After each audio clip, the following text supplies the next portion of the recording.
It's Tuesday, July 2. In the headlines, Jamaicans urged to prepare for Hurricane Beryl.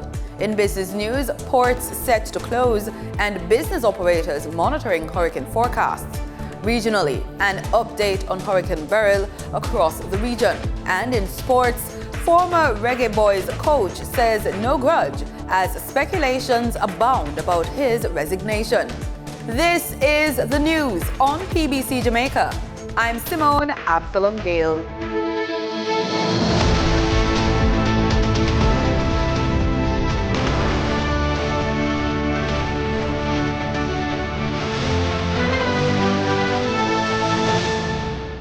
A hurricane warning remains in effect for Jamaica as Hurricane Beryl continues to track toward the island.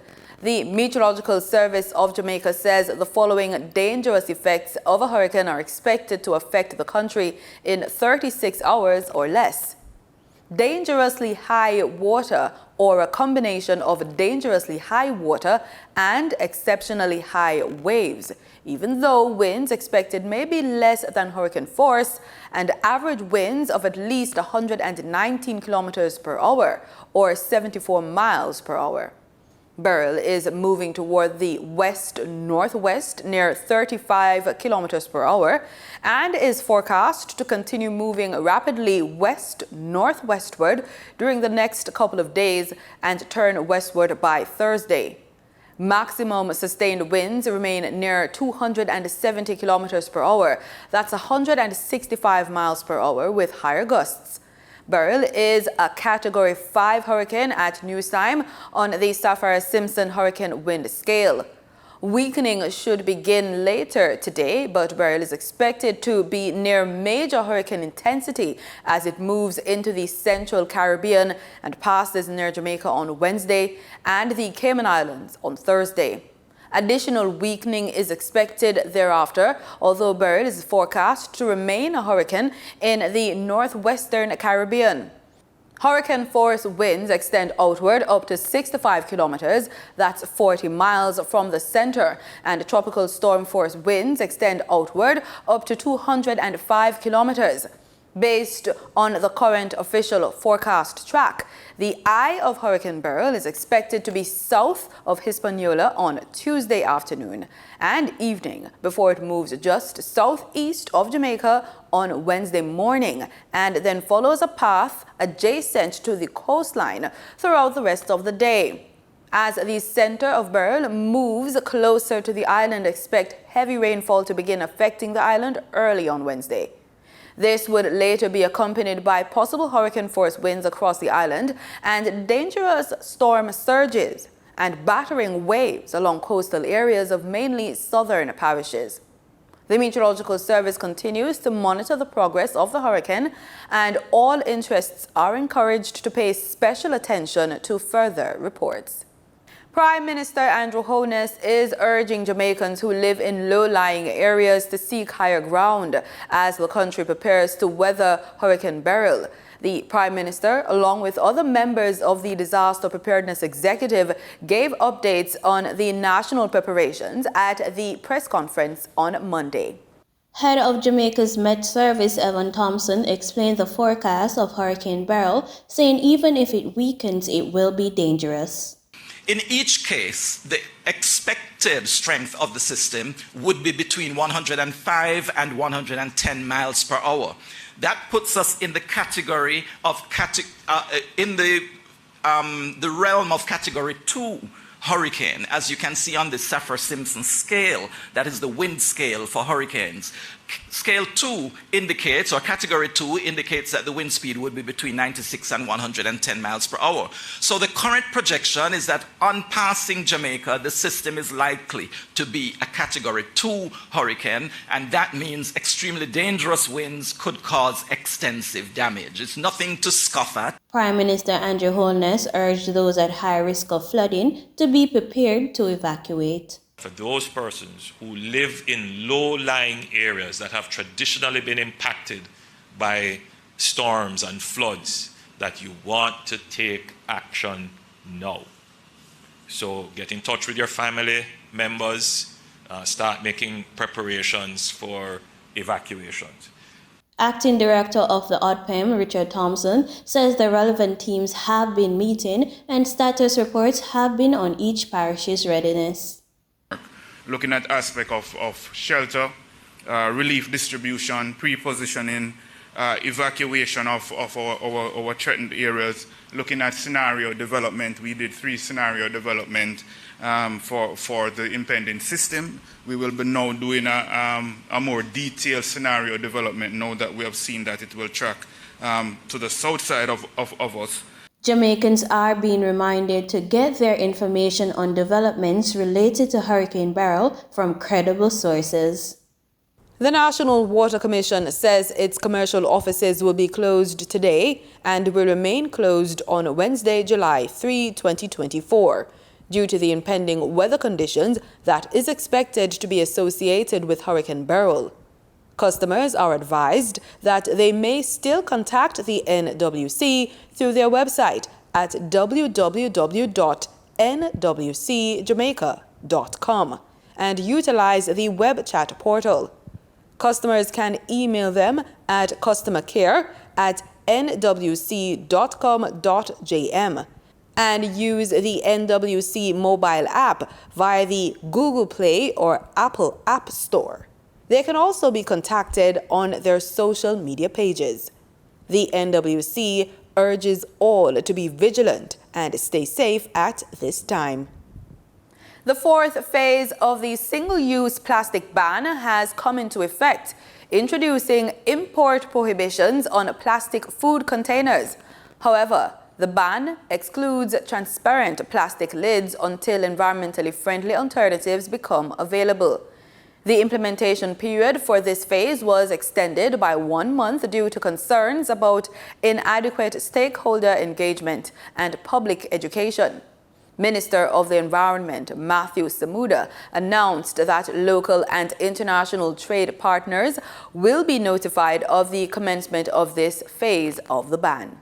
Today we have entered what I call the implementation phase, which is that, as I said, we formally will advise the World Trade Organization, will advise customs of what are our trade policy changes, because ultimately none of these items that we've targeted are actually manufactured in Jamaica. So what we will do is curtail the imports of single-use plastic lunch containers and curtail the imports of microplastics. But you don't start on day one because of the trade process. What you do is you advise the market formally, you do your sensitization, so that, it's a 6-month run-up. But you start that implementation now, you cut imports, you let the trade run out with the stock it has, so that by January 1, you're in a space where you're just not seeing these materials in the market.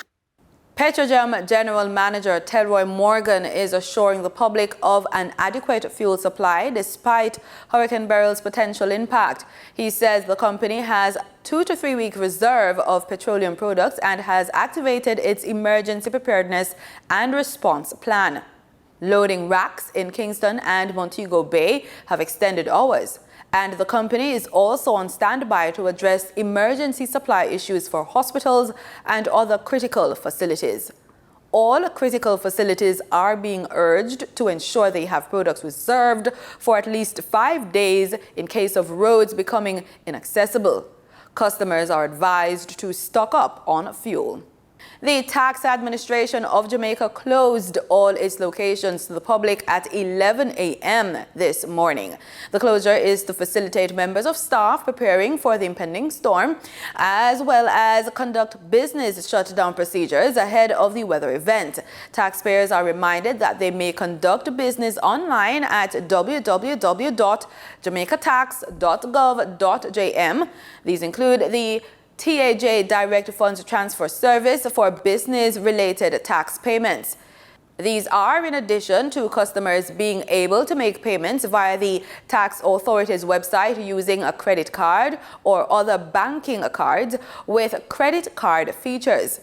Taxpayers can also utilize Scotia Online and mobile app, in addition to being able to make tax payments via the National Commercial Bank, as the respective clientele are able to use their online banking platforms by adding TAJ as a payee.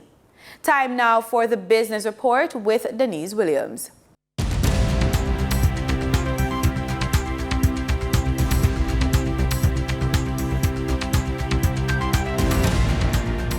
Good day, everyone, and thank you for joining us on the Business Report. I'm Denise Williams, your guide through the latest happenings in the world of business. President of the Small Business Association of Jamaica, SBAJ, Michael Leckie, says its members are anxiously preparing for and bracing for the potential impact of the approaching Hurricane Beryl on their businesses. President of the Jamaica Manufacturers and Exporters Association, JMEA, Sidney Swaits, said his members were also taking the approaching hurricane seriously. He says the country's export operations will shut down on Wednesday. However, other players in the sector will be watching the latest forecast before closing local operations. He said to the press, quote, "So it kind of depends on the company and the approach, but everyone is aware of it and everybody is using the approach that is benefiting their business," end quote. The Monetary Policy Committee of the Bank of Jamaica met on June 26-27, 2024 and reviewed its recent monetary policy measures, which resulted in the BOJ maintaining policy interest rates at 7%. This action was aimed at combating high inflation, which peaked at 11.8% in April 2022. Recent data shows significant progress, with headline inflation at 5.2% in May 2024, within the target range of 4 to 6% for 3 consecutive months. Core inflation also showed a downward trend. Digital education group Edufocal has rolled out a number of cost-cutting measures, including the retrenchment of a number of staff, which alone is set to save 7 million Jamaican dollars monthly or $80 million annually. Between January 2023 and March 2024, the public company, which trades as Learn, has released 43 team members, comprising of a mix of contract and full-time staff. For the 2023 financial year, consulting and staff costs accounted to nearly $130 million, representing 36% of the group's total expenses of $361.6 million Jamaican dollars. With its new business model, Edufocal is transitioning from one-off projects with long payment cycles to developing software offering broad use cases, predictable revenue, lower human resource requirements, and higher net margins. Dollar Financial Services Limited has opened its 11th branch in the parish of St. Thomas. In addition to the branch opening, Dollar Financial will launch its One and Ready, Two and Drive loan promotion for taxi operators. This promotion, running from June 28 to December 31, 2024, offers taxi operators the chance to win a 2018 Pro Box and a full tank of gas. To participate, applicants must apply for a loan with a valid ID, TRN, and a letter of commitment from the Taxi Association. They can own the taxi in 32 months with weekly payments as low as $10,999. The new branch and promotion are set to significantly impact the community, providing both financial services and opportunities for local taxi operators and the public in general. During trading for the period July 1, 2024, the following companies represent the top 3 most active stocks that investors bought and sold on the Jamaica Stock Exchange. Online trading company Edufocal Limited with 3,818,941 units amounted to 23.53% of the market volume in terms of sales. Toll road operator Trans Jamaica Highway Limited with 2,843,956 units amounted to 17.52% of the market volume in terms of sales. Investment firm Sagicor Select Funds Limited Financial with 1,343,746 units amounted to 8.28% of the market volume in terms of sales. Over on the Twin Island Republic of Trinidad and Tobago Stock Exchange, trading on July 1, 2024 registered a volume of 79,064 shares, crossing the floor of the exchange valued at $1,037,000 18 Trinidad and Tobago dollars and 63 cents. Massey Holdings Limited was the volume leader with 38,846 shares, changing hands for a value of 156,137 Trinidad and Tobago dollars and 87 cents, followed by First Caribbean International Bank Limited with a volume of 18,690 shares, being traded for 128,961 Trinidad and Tobago dollars. Moving from the money moves of investors, executives, and companies, we turn to the Forex market. On July 1, 2024, the Bank of Jamaica reported that US $69.5 million was bought from Forex traders, while US $64.9 million was sold to Forex traders.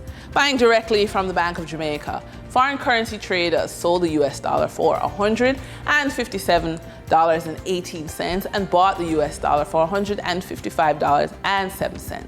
The difference between the buy and sell rate was $2.11, which represents a profit for Forex traders for every US dollar traded. Canadian Forex traders earned a trading profit of $1.67 from transactions with the Bank of Jamaica. The Canadian dollar was sold at $115.02 and bought for $113.35. For traders looking at the British pound, they pocketed a profit of $5.20, selling it for $198.84 and buying it for $193.64. For our credit report tip of the day, as an entrepreneur, we're asking you to think about your personal credit different from your business credit. Once your business is legally established and you have an identification number for your business, open a business bank account. This account will be used for all business transactions, helping to clearly delineate between personal and business finances. Regularly using this account will also provide a clear financial history for lenders. And with that, we wrap up today's business report. I'm Denise Williams. Appreciate your company. Stay well informed, stay ahead of the curve. Until our next update, take care.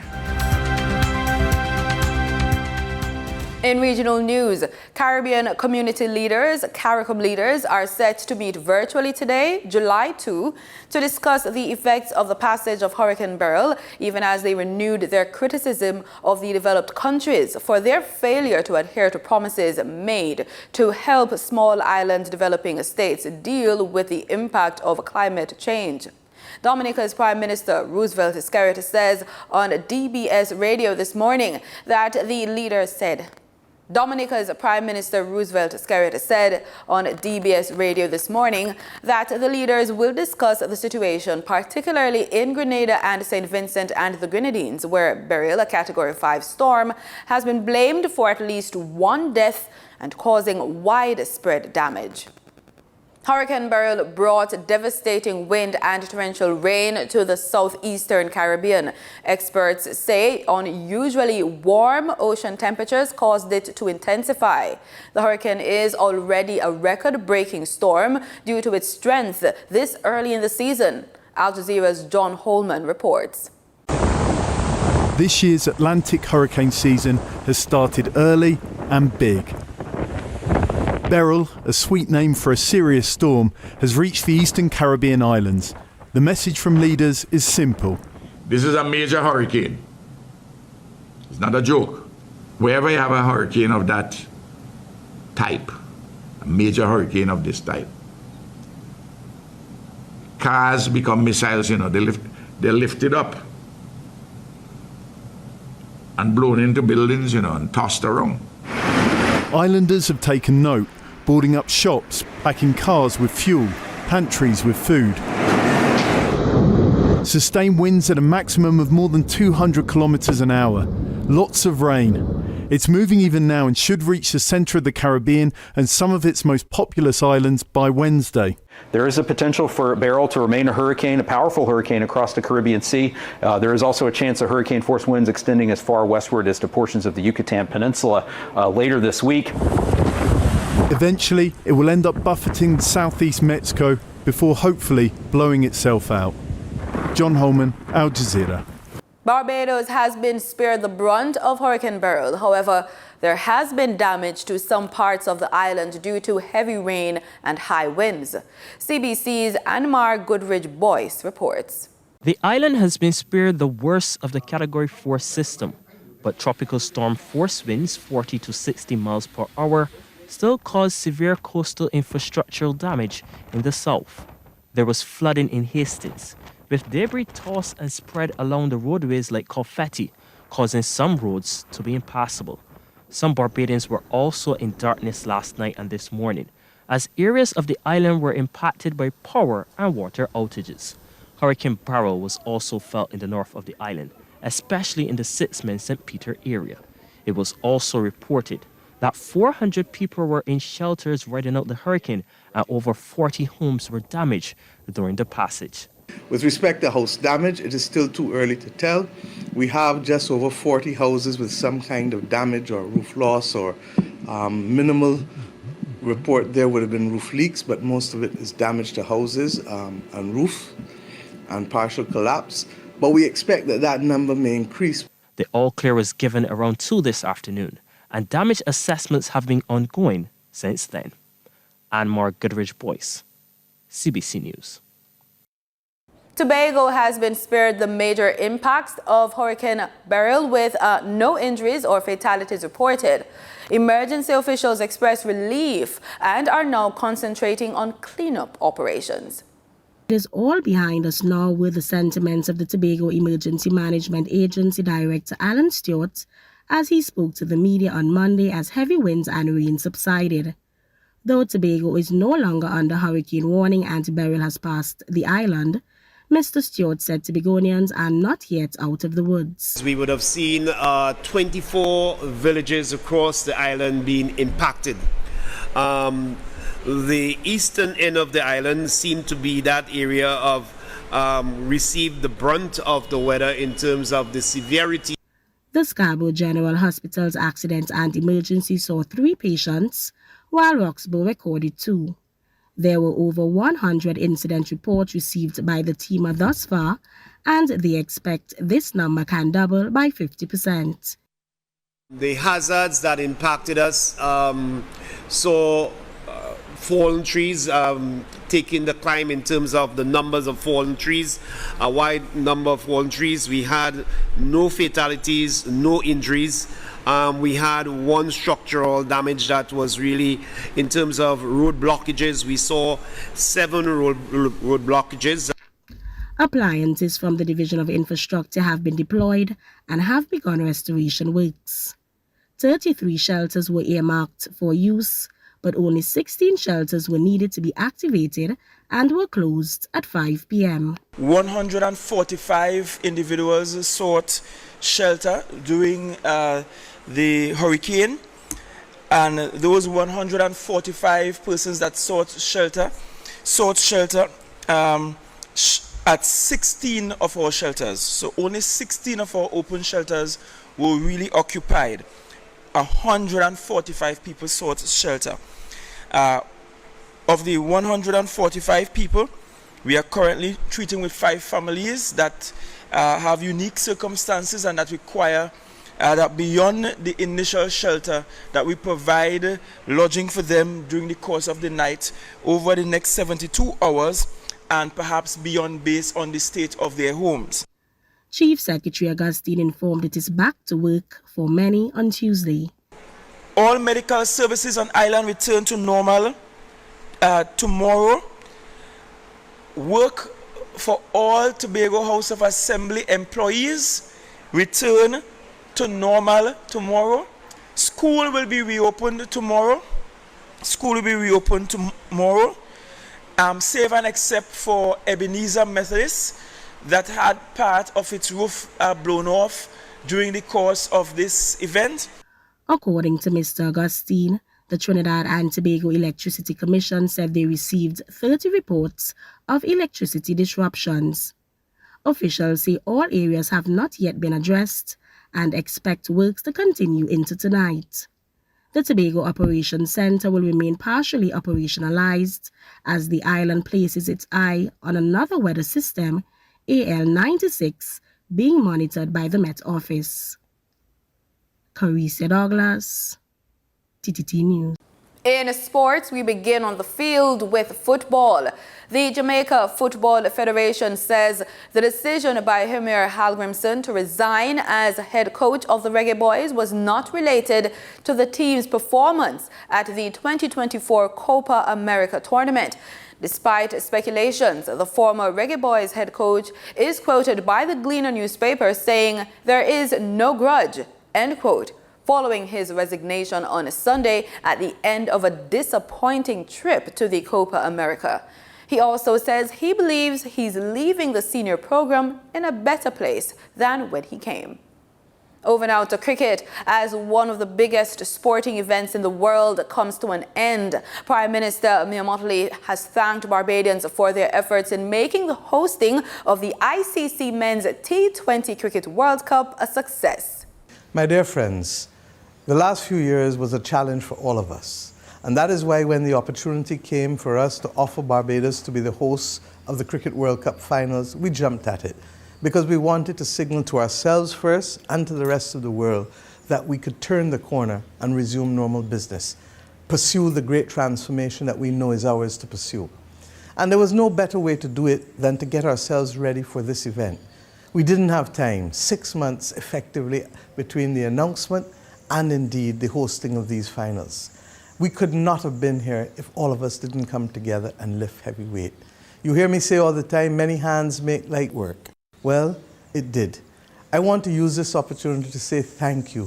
Thank you on behalf of a grateful people and a grateful nation, for all who have volunteered, for all who played their part in helping to get Kensington Oval ready, for all who worked to be able to deal with the logistics of bringing in from the media to the cricket teams, to the Barbados Cricket Association, to the police, to the Barbados Defence Force, to all who have had to stand up from the hospital right back through to all of the contingent arrangements. And of course to the volunteers, not just the adult volunteers, but the little boys and girls who made us so proud as they walked on that field every night and held up those flags. We say thank you. Why? Because we know that there are moments like these that remind us that whatever we put our minds to, we can achieve as a people. I am so happy to be Prime Minister of Barbados. And I just simply want to say to all of you that this is who we are. And let us never cease in ensuring that the resilience that we have in us can allow us to rise up and work together and achieve whatever we set our mind to. And we did it because we not only knew it was important to be able to prove to ourselves again that we're capable of extraordinary feats, but also because we know it will lead to a better life for our people in so many respects. What else can I say but thank you, thank you, thank you, thank you. And that's it for the news on PBCJ. You can follow us on our social media platforms at PBCJamaica. Keep safe.